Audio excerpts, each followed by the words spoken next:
Kale inu ndine tisanabadwe bulu wina ankaenda mu nkhalango yowirira ya chikangawa ndipo akuyenda anaona chikopa cha mkango chilipo otenopo.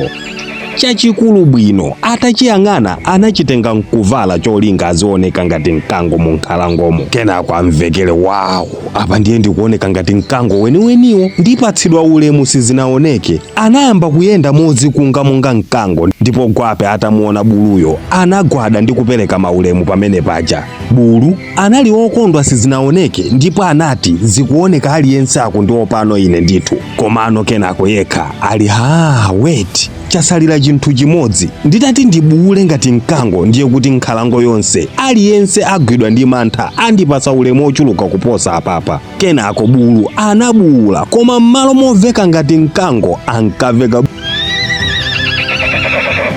Kenako nyama zonse zinayamba phokoso ati mkango sumamveka choncho ameneyo ndi bulu. Chilungamo chinadziwika ndipo anamukanganira kumuchosa chigoba chake cha mkangocho. Onse nkuyamba kuseka phwete pamene paja. Bulu anasanduka bulu kachikena asakuyembekezera.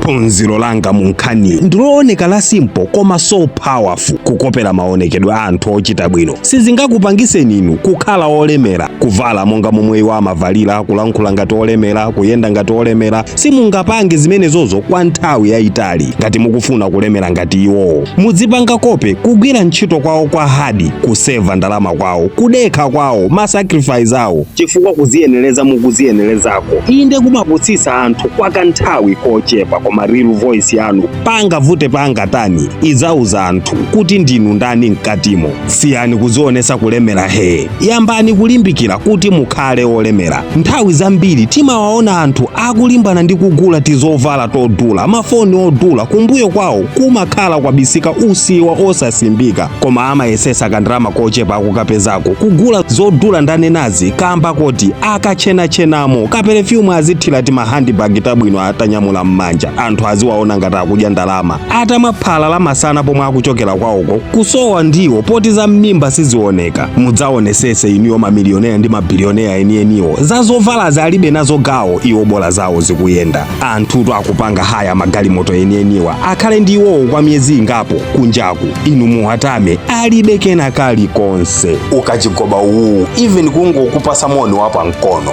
mmanja kukakhala anthu amadziwa kuti uyuyu maperefyumu awo angothira koma akuchokera pena pake polimba ndithu.